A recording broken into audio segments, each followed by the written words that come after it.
de uma cela, paga de comuna e mentir a vela, mas vai pra Nova York quando pode a É democracia, o que eu tenho a ver com isso?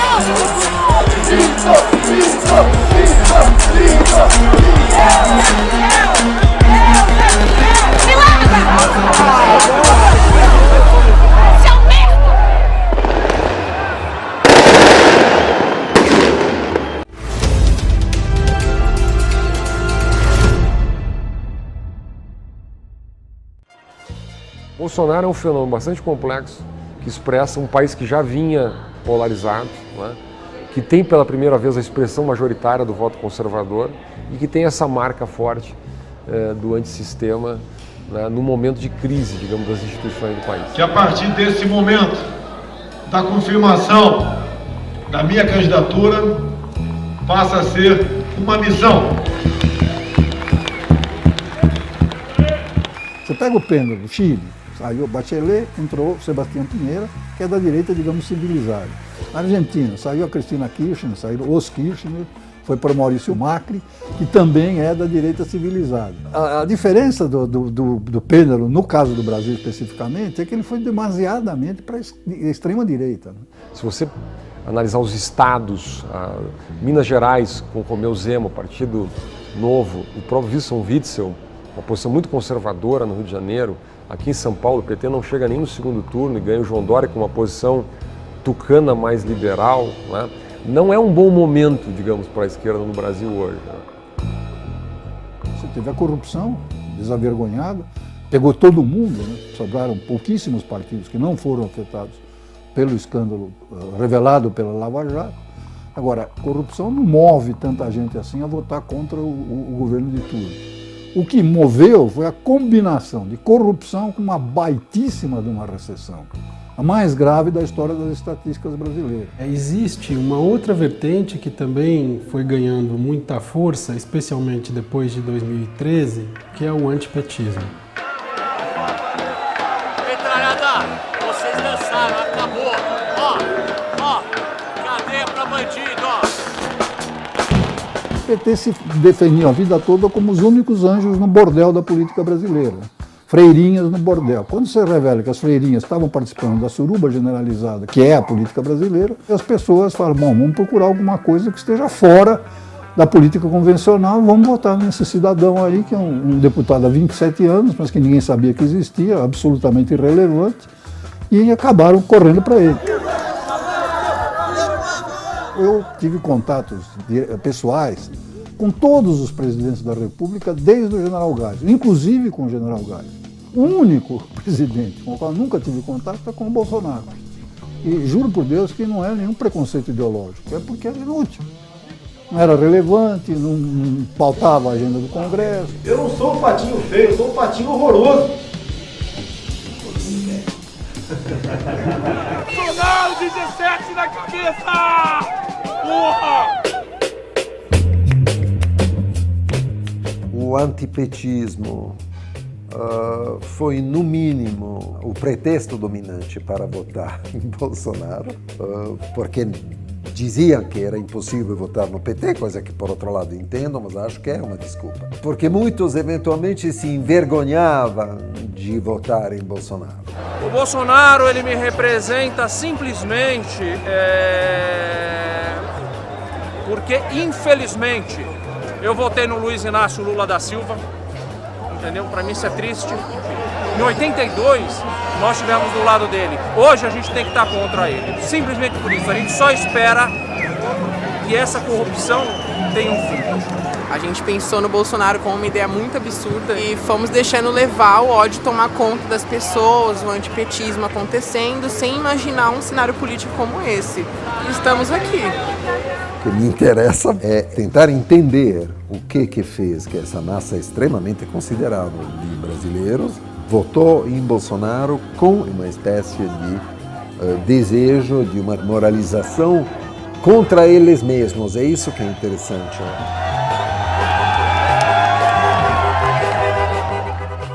Talvez isso também acarregue consigo uma vontade radical de mudança, uma vontade de conseguir ser um país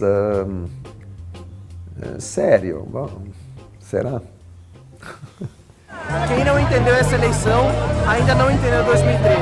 Os protestos de rua de 2013 são o primeiro grande flash mob da democracia brasileira. Estavam na mesma rua pessoas de direita, de centro, de esquerda, de cima, de baixo, do lado, do outro lado.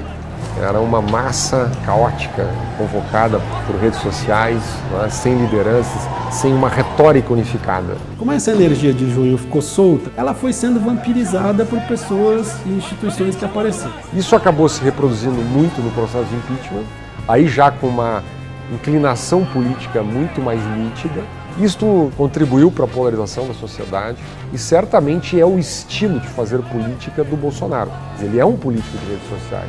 Facebook, Instagram, Twitter, eram mensagens 6 horas por dia, pelo menos eu trabalhando em cima de mensagens. Agora, por exemplo, acabou de ser eleito presidente e todo mundo já enviou memes um para outro. Gente que me mandava coisas pelo WhatsApp e eu falava, olha gente, não me manda mais fake news e tal, não sei o quê. Então, você tem uma população que se educa politicamente através de WhatsApp. A gente descobriu que não precisamos, né, de muito dinheiro para conseguir passar as nossas ideias, né? O Bolsonaro surfou nessa onda. O cara não é um mito. Ele soube aproveitar um eleitorado que estava carente de um candidato que não falasse através de marketing, através de discurso pronto. Não tem preço as imagens que vejo agora da Paulista e de todo o meu querido Brasil. Durante a campanha ele optou por não ter uma assessoria de imprensa, por exemplo. Então isso foi um processo de que para você checar a informação, descobrir a agenda, já era uma dificuldade inicial. Era tudo muito em cima da hora, muito improvisado. Esse conflito dele com a mídia profissional, pelo menos parte da mídia profissional, é um pouco expressão disso. Quer dizer, de alguma maneira ele não precisa da mídia profissional, ele estabelece canais de comunicação direta. Isso ganhou uma dificuldade adicional depois que ele foi vítima de um atentado em Juiz de Fora. Isso tirou ele das ruas, as comunicações foram ainda mais intensificadas pelas redes sociais e sempre nas redes dele. Por exemplo, o pessoal quer que eu vá a debate, tá? Eu posso ter um problema aqui com a bolsa de colostomia. Tá? Posso ter que voltar ao hospital. Para debater, um poste, ele vai falar, eu vou botar no ministério tal pessoa. Ele não vai botar nada, quer botar é o Lula. O ataque à faca foi o que permitiu que ele não fosse aos debates e isso, sobretudo, permitiu que ele se elegesse sem nenhum programa. Durante a campanha, o Bolsonaro se recusava a responder qualquer pergunta de economia, alegando que ele era um homem simples, que para ser presidente você não precisa entender de economia e passava tudo para o Paulo Guedes. Uma vez eleito, a imprensa passou a ter condições de cobrá-lo sobre o que efetivamente ele pensa. E aí ficou muito claro por que ele não falava, porque ele não entende absolutamente nada. Você fala tanto de economia, eu tenho que entender tanto de economia, por que eu não tenho que entender de medicina também, já que vou indicar o ministro da Saúde? Porque muitas das vezes ele fala sobre medidas que ele não parou, pensou e decidiu. Então esse raciocínio, essa forma meio errática, dificulta você entender o que de fato está nos planos ou que é uma possibilidade que ele pensou ali na hora que ele foi questionado. Eu acho que até por isso ele está concentrando muito poder no Paulo Guedes, que se tornou aí uma espécie de super-ministro, ele está acumulando poderes que a gente não viu desde o Delfim Neto. É um fato pelo menos estranhíssimo que para dar à economia do país uma guinada liberal ou ultraliberal, o país aparentemente escolheu uma pessoa que toda a vida só viveu do Estado. O pessoal até brinca lá, cara. Se quiser fechar o STF, sabe o que você faz? Nós tivemos, durante a campanha, o episódio do ataque ao STF feito pelo filho do Bolsonaro, pelo Eduardo Bolsonaro, e esse ataque recebeu a reprovação unânime e generalizada de todos, discursos inflamados. A Folha foi atacada de maneira brutal por um candidato já eleito em sua primeira declaração no jornal televisivo mais importante do país, e nós não vimos a mesma reação que houve em relação ao STF. Por si só, esse jornal se acabou, não tem prestígio mais nenhum. Quase todas as fake news que se voltaram contra mim partiram da Folha de São Paulo. A Folha de São Paulo, sempre a Folha de São Paulo. A Folha de São Paulo! É um jornal que realmente cada vez se afunda mais aí. Imprensa vendida! Meus pêsames! O clima foi de animosidade durante toda a campanha, então assim, as agendas de rua muitas vezes trouxeram momentos de tensão. Muitas vezes os repórteres tinham medo de ir para a rua com a identificação dos jornais, guardavam crachá, só colocavam quando estava um momento um pouco mais calmo. Tinha gente que filmava jornalistas, querendo dizer que depois ia querer saber se a versão que eles estavam falando ia realmente ser transmitida nos jornais. Uma desconfiança e uma vigilância muito grande. A Folha é fascista! A Folha não tem democracia! A Folha não tem democracia, dona! Eles vieram aqui para pervertir! Eles vieram aqui para pervertir! Muitas fontes de mídia hoje, de grande porte, a pessoa não procura mais essas fontes. A procura a sua própria fonte, procura a verdade.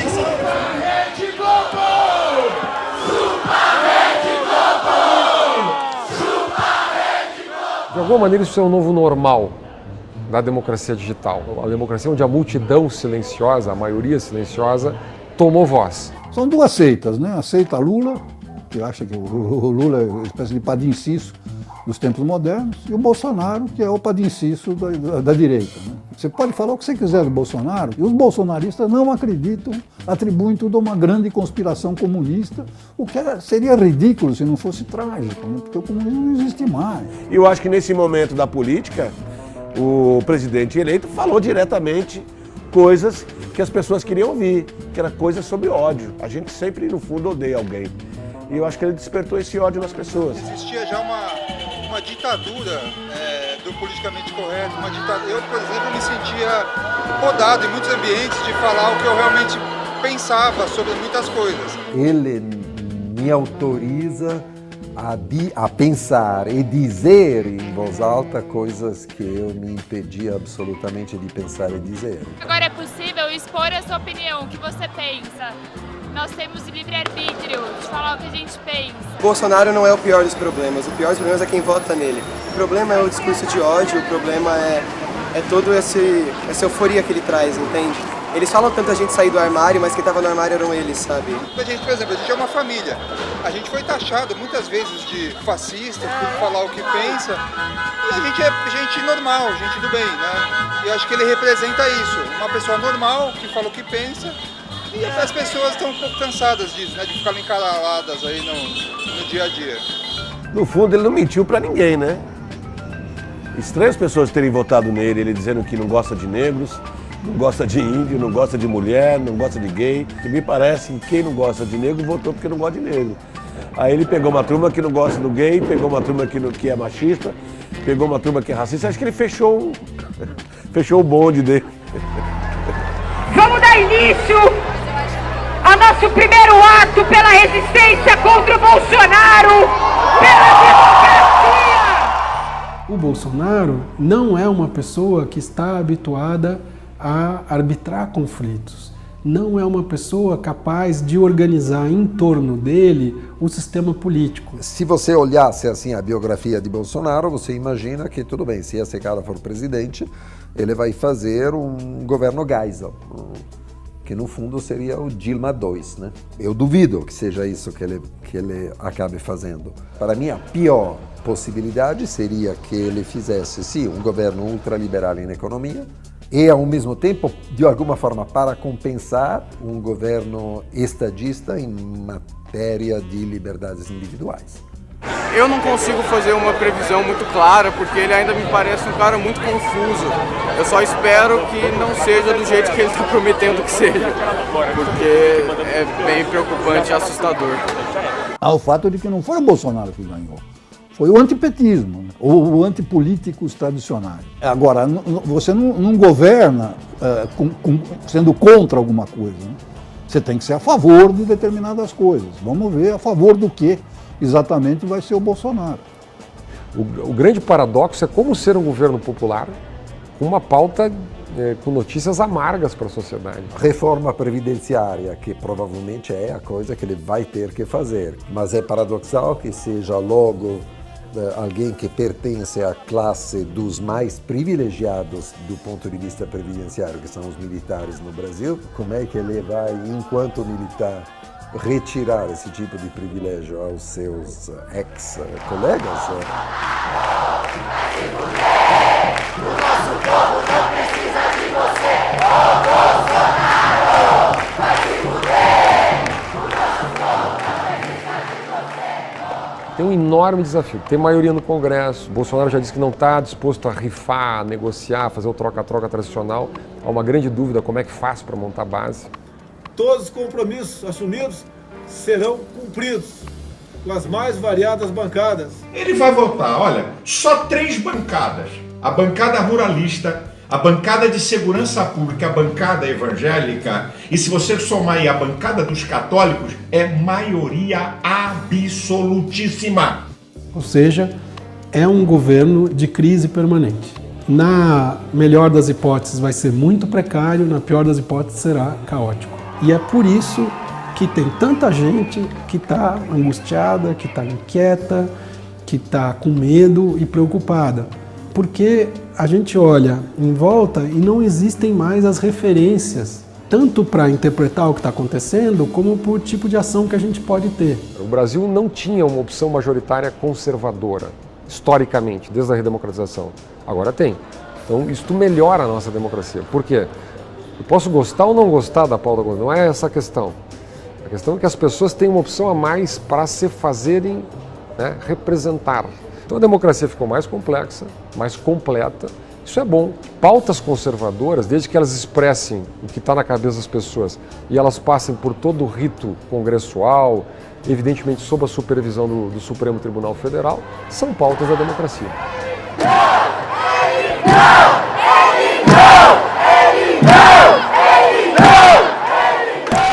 Não é cedo para fazer oposição, o que a gente precisa garantir que coisas como que aconteceram com o Móduca atender e com tantas pessoas que sofreram agressões simplesmente por existirem, continuem acontecendo em um governo que já distribui violência no atacado e no varejo. O que o Brasil necessita é uma espécie de revolução cultural do bem, que me parece absolutamente inalcançável no pouco tempo de vida que me resta. Uma coisa é importante, o Brasil é isso aí. Não é? O Brasil é racista, ele é machista, ele é homofóbico, né? Há luta de classe. Esse é o Brasil. Bolsonaro faz parte de um movimento amplo, mundial, que talvez possa ser um momento muito interessante para inventar novos caminhos para a democracia representativa. Partindo daí, de saber que nós somos pessoas extremamente indóceis, inóspitas, né? Quem sabe a gente pode mudar. Acho que o Brasil tirou a máscara. Mas agora estou achando ele de repente muito nocivo. O que podia parecer libertário 2 anos atrás, hoje revela um resultado inquietante. Né?